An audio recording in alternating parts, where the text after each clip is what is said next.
Hey everyone, welcome back to the Weekend Charts. Charlie Bilello here, your host, and as always, I'm going to run through the most important charts and themes that we're seeing today. A lot to discuss, but I want to start out with that inflation report that we got this week. And really, I think the bigger question beyond that report is simply how long will inflation remain elevated? So now we seem to be in a range of between 3 and 4%. And we know the Fed wants to get that rate of inflation back down to 2%. So what we're seeing here is a picture of the US inflation rate since June 2022. And what happened in June 2022? Well, the CPI peaked at 9.1%. That was the highest rate we've seen since the early 1980s. And after that, what we saw is really a steady decline lower, 12 consecutive months of declining rates of inflation, came all the way down to 3% in June 2023. But since then, we've seen a little bit of a move higher here, three straight increases now up to 3.7%. And that 3.7% number was a little bit higher than expectations, which was for 3.6%. So if we look at that overall inflation picture, what we're seeing is if we include food and energy, prices have been moving higher in terms of the inflation rate. But if we exclude them, look at that core rate, it continued to move lower. So 4.1% lowest core rate of inflation in the US since September 2021. Still, of course, very high, but I think that would be the encouraging part of the report if you're looking for something positive here. And the expectation is that probably should continue to go lower because we should see shelter housing inflation move lower, and that being by far the biggest component there. And we'll talk about that in a little bit. So, in terms of the inflation rate being at 3.7%, why is it lower than the 9% we saw in June 2022? Well, simply because everything, with the exception of shelter and transportation, are seeing lower rates of inflation today, and many of them significantly lower. If we look at something like gasoline, it increased 3% over the last year. Back in June 2022, we were looking at a 60% increase for gasoline. And that goes for many of these categories, a substantially lower rate of inflation today. But why is it ticking up over the past few months? Well, I think the biggest factor is simply gasoline and fuel oil moving up over the last few months, and year over year, that's a big change from where we stood in June. So energy prices were very high in June 2022, and then comparatively, this June, they were significantly lower, and that helped to push CPI down to 3%. And now we're just simply seeing more realistic comparisons with September of last year. And so that huge tailwind for CPI is now no longer a tailwind and starting to become a little bit of a headwind. But of course, that's dependent on where prices go. In the first few weeks of October here, we've actually seen energy prices start to come down again. So perhaps this will swing in the opposite direction for the next month. But let's talk about that shelter component, biggest component by far, simply because people spend more money on housing than anything else. It's over a third of CPI. And what we're seeing here, the good news is it seems to have peaked. That shelter inflation rate 6 months ago peaked at 8.2%, and now we're down to 7.2%. So six straight declines, but still obviously very elevated there. And if you're looking at this chart, you're probably wondering why it's such a big difference versus what we're seeing in terms of rents. So if you look at listed rents with data from Apartment List, we're actually seeing prices decline slightly over the past year, 1.2% decline. And what's the reason for this disparity? Well, it's simply that the way shelter CPI is calculated, there's just a huge lag in terms of the data. It's not reflecting real-time data whatsoever, and it takes many, many months, if not years now, to reflect this declining rate of inflation in actual housing. So if we look at that sector, what it's been doing is while the actual rents in the US have flatlined here over the past year plus, what we're seeing is shelter CPI is catching up. It really understated the rate of inflation in housing in 2021 and early 2022. And now, with a lag, it's playing catch up. So we could see this continue in terms of a shelter CPI still showing increases, but I would expect this year over year rate of change to eventually here. I would have expected it to start already to show a more significant drop. And when it does, that should help push down not only the overall rate of inflation, but that core rate as well, because shelter is such a big component there. So what's the expectation for CPI for next month? We're not obviously fully through October, but so far the Cleveland Fed is saying we're going to see a tick back down to 3.4%. But again, still in that range, still in the range where the Fed is likely to say that they want to stay higher for longer, because it's still well above their target rate of 2%. So, in terms of that, are we going to see another Fed hike in November when the Fed meets again? That seems unlikely, and the biggest reason for that is the bond market seems to be doing the Fed's job. We talked about last week those huge increases in long-term bond yields, 30-year yield actually hitting 5%. And the Fed seems to be noticing that. We have a lot of comments this week about this, and Dallas Fed President Lori Logan said there's going to be less of a need to raise the Fed funds rate because of these higher interest rates, particularly in the long end. And that's a big shift for her, because she'd been advocating for higher rates for most of the year. And so that projection that the Fed had, if we look at the September meeting of hiking rates one more time this year, perhaps they're starting to walk back from that. And she's not the only one. We saw other Fed presidents and voting members saying, look, these higher interest rates in the long end are going to lead to tighter financial conditions, and therefore the Fed may not need to hike rates again. Again, all of this is subject to change, but the November meeting seems to be more of a pause, as I'll show you in a little bit. But in terms of these tightening conditions, we see it really across the board. First, in the housing market, we now have 30-year mortgage rate continue to move up 7.57%. That's the highest we've seen since December 2000. We know what that has done to the housing market. Extremely tight conditions there, very little activity. And of course, that's going to have an economic impact. If we look at the car market, we just got new data on new car loans. These are 48-month loans, 8.3%. And that's the highest we've seen in 2 decades. So we're talking about just a number of things starting to get more and more pressure. And why is this important? Well, because most people finance the cost of a house, so that's become unaffordable. So demand drops there. Most people finance the cost of a car. Over 80% of people finance the cost of a new car. That's becoming increasingly unaffordable. Less demand there as well. And just the rate of change is important as well. So it's not just that interest rates are high, it's that they're moving high at such a rapid pace. So the increase in that car loan rate from just a year ago, it's 2.78% higher. That's the biggest spike we've seen since the early 1980s. We know back then that eventually led to a recession. And the question, of course, is this going to lead to a recession this time as well, as we see this collapse in demand? And finally, in terms of tightening credit conditions, if you look at credit card interest rates now, they continue to move higher, 21%, highest rate ever recorded. We have data going back to the 1990s on this, and significantly higher than where they were if we look back in March 2022 when the Fed started hiking interest rates.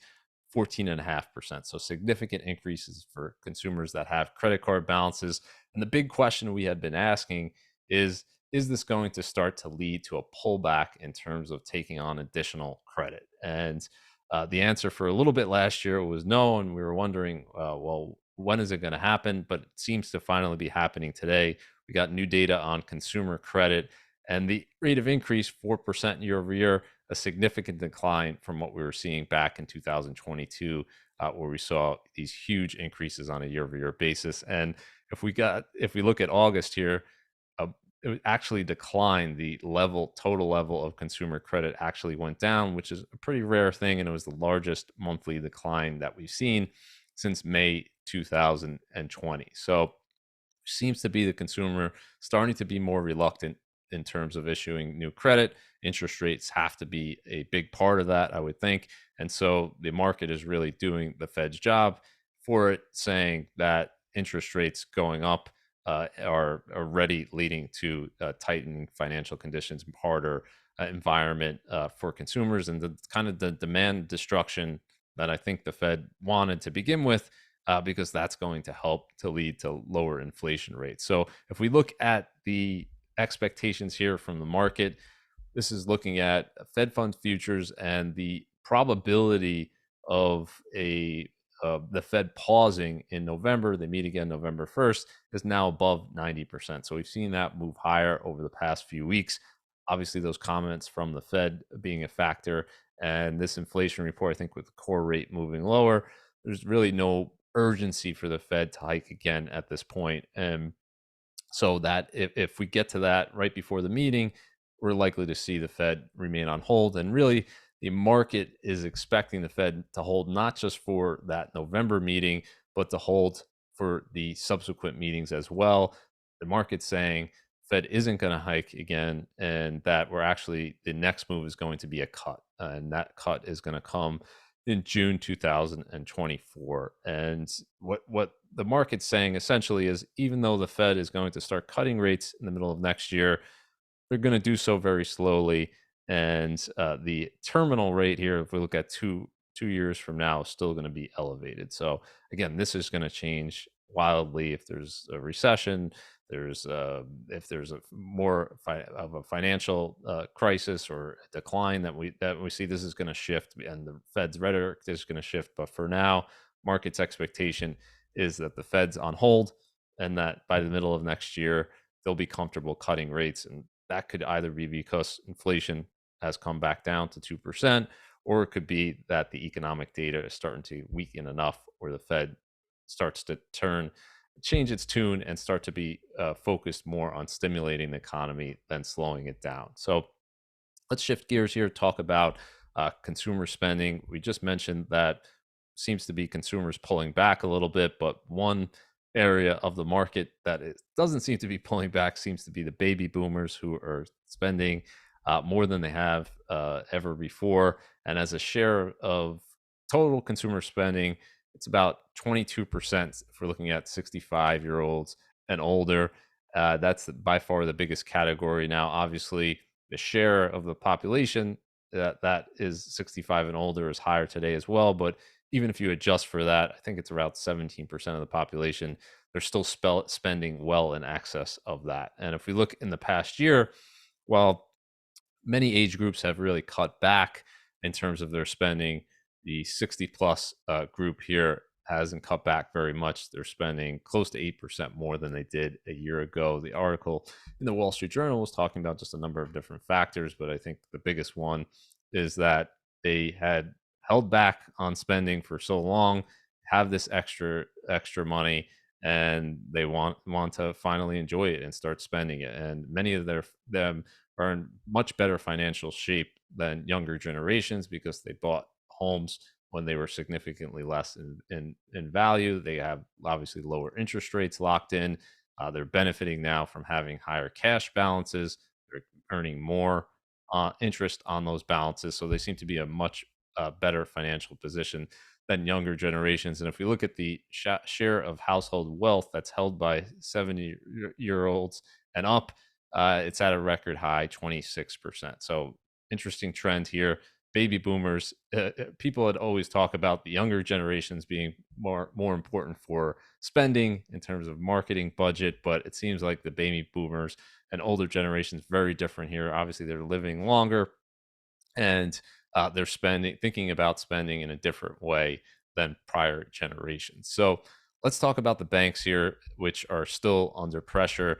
We had that huge rally from March through the early end of July, early August, but that rally didn't really bring the banks up with it. Certainly not the regional banks. But if we look at the spread between the Nasdaq Bank Index and the S&P 500, it's just a huge divergence this year. 37% underperformance year to date, which is on pace to be the largest on record, with data going back to 1993 for this index. So enormously wide spread. And I guess the question for market participants is, how is it going to converge? Is it going to converge with banks moving up and closing that gap in a positive way, or is it going to converge with the S&P moving lower?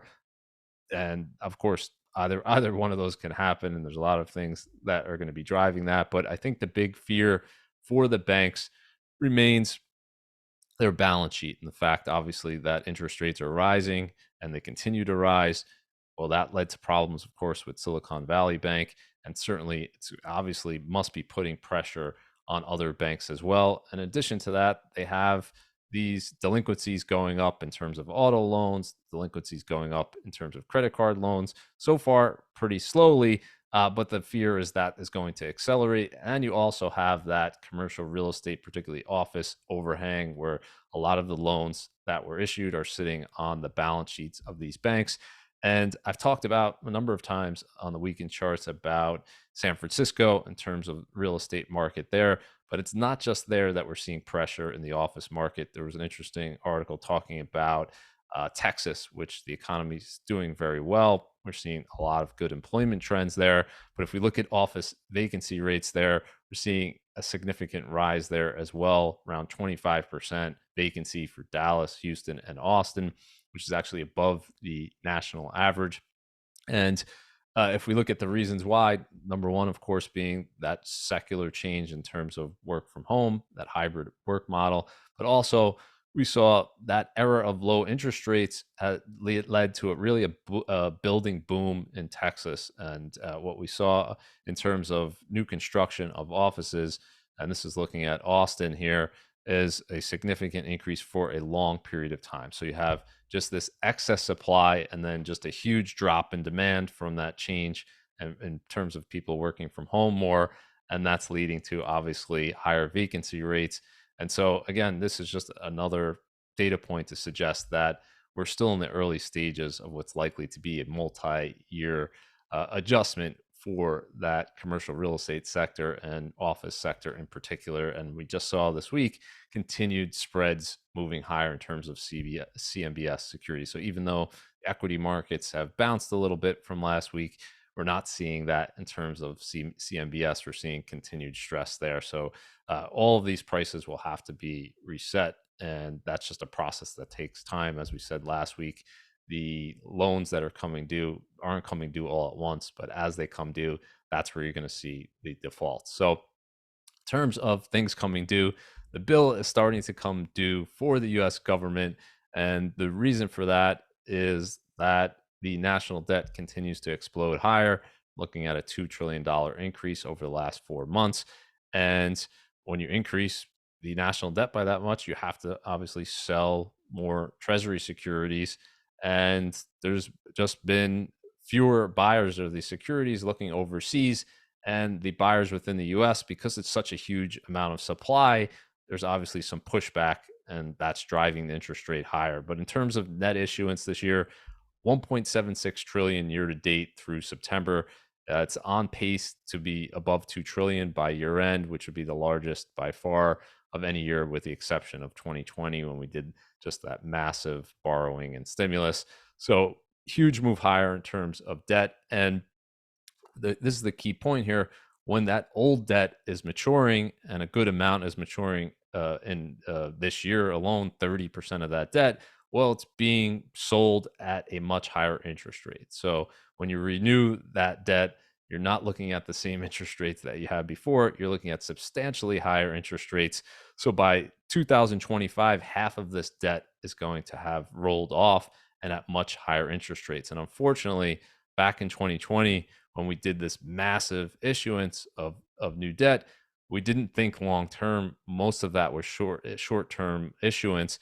We didn't at the time, even though we had record low interest rates for 30-year debt. We actually had 30-year treasury below 1%. What we should have done is issue that looking out long term, issuing 30-year bonds, 20-year bonds, maybe even looking at a 50-year bond at the time. But they did not do that. They essentially said nothing has changed, and they borrowed very short term, and now that bill is coming due. And this is the impact of that, and this is going to continue month after month. Is what we're going to see is higher interest expense on the debt. So you have more debt, and you have higher interest rates, and so the expense that you're having to pay is higher and higher for the government.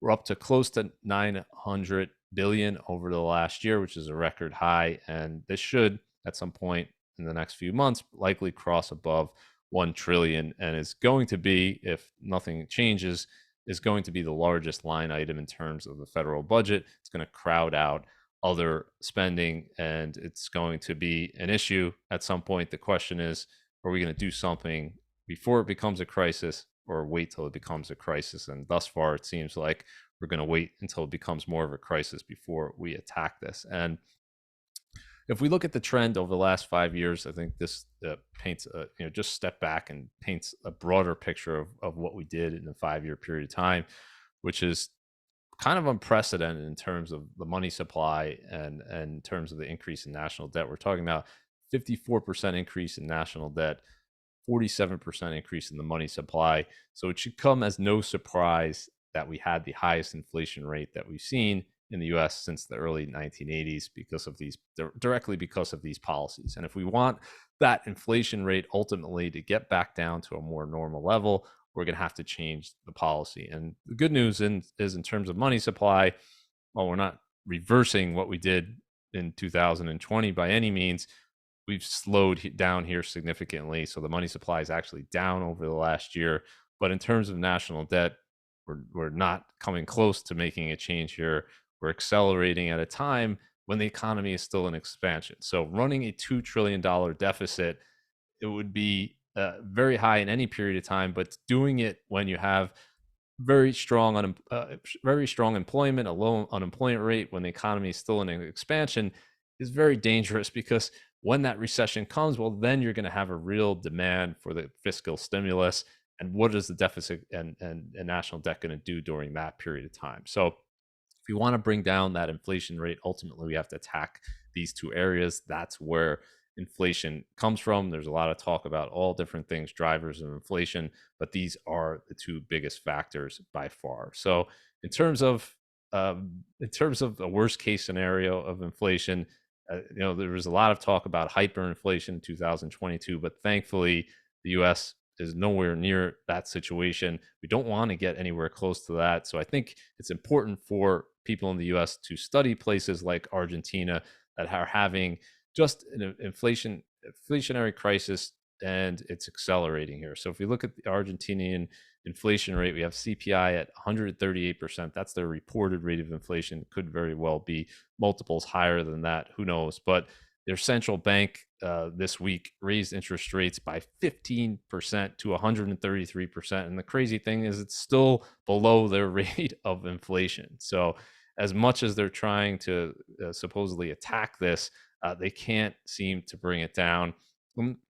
That's really from a generation of failed policies, from everything from printing money to deficit spending, and just a number of socialist policies that simply have compounded and compounded to the point where the currency now is basically being devalued by such a large extent each and every month that people's behavior is really changed. So the minute they get paid, this is an interview with someone living in Argentina, and they're saying that the minute they get paid in Argentina, it's really a race. They have to just get that money out of pesos one way or another. Either they spend it immediately or they try to convert it to dollars. And so many of them are converting it to dollars and then not putting it in the bank. What they're doing is putting it in essentially under their mattress or in a safe deposit box. And there's a lot of skepticism there about banks, and that's not a good situation as well. But the question is now, how do you reverse this? How do you get to the point where they're starting to move in the other direction again? And the answer is it's going to take a long time, but you have to change the policies. You can't keep doing what you were doing before. And Argentina has a long history of this. They have defaulted 9 times throughout their history in terms of their national debt, and they're in a situation now where we could see a change. So there's an election coming up.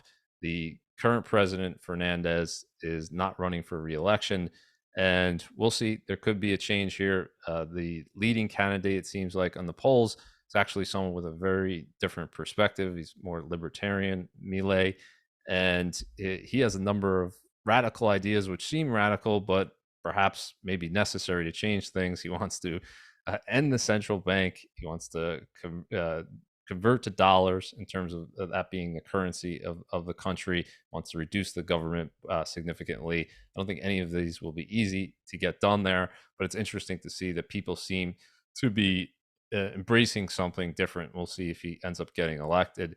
But hopefully something will change for the Argentinian people. And it's really a lesson for the US that uh, things can change in a hurry. 100 years ago, the Argentinian economy was among the strongest in the world.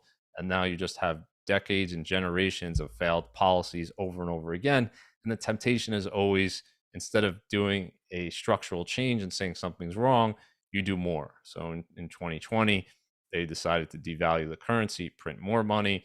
Obviously, nobody wants to cut back. Nobody wants to have less in terms in the short run. But sometimes you have to take short-term pain for long-term gain, and that's never popular in terms of getting elected. So it's interesting to hear Milei in the lead here when he's saying some of that. So we'll see what happens there. Hopeful that something will change for Argentina, and I'm hopeful that people in the U.S. are observing this so we don't follow a similar path. There's still time for the U.S. to kind of hold the line in terms of increasing the money supply and increasing our national debt at this crazy rate that we've been doing. So I want to end, as I always do, with something positive, and that's the U.S. is back on the path to prosperity in terms of wages outpacing prices. And it was a very difficult few years for this relationship because wages went up 15% over the last 3 years, and really essentials, if we look at food at home, up 20%, rents up 23%, car prices up significantly. We're looking at home prices up 40%, things like gasoline up over 70%. So very difficult when prices are outpacing wages. And the good news is the most essential of essentials, if we look at food, price inflation there is moving down dramatically. So now we have 2.4% rate of inflation there, down from 13.5%, which was crazy high last year. And this is most helpful, of course, if you go down the income spectrum, you go down to the lowest levels of income. They spend the highest percentage every month on food. And so this is very, very helpful there. I would like to see it go even lower. It would be great if it went negative in terms of this inflation, where we took back some of those increases, but great to see that it's down at this level. Hopefully that continues. And just finally here, this is the chart I always talk about because it's the most important chart for an economy. If you have wages outpacing prices over long periods of time, that leads to tremendous prosperity. That's been the story of the US over the last 100 years. Hopefully, it would be over the next 100 years. And we had that long period of negative real wage growth where people are feeling very badly because prices were running up way more than their incomes. And now we have 5 straight months of the positive territory. And I expect October will be another positive month as well. So hopefully, this trend continues a while longer. So let's end it right there. Thanks everyone for joining me. Have a great weekend. If you like the content, as always, subscribe to the channel, and I'll see you next time on the Week in Charts. Thanks.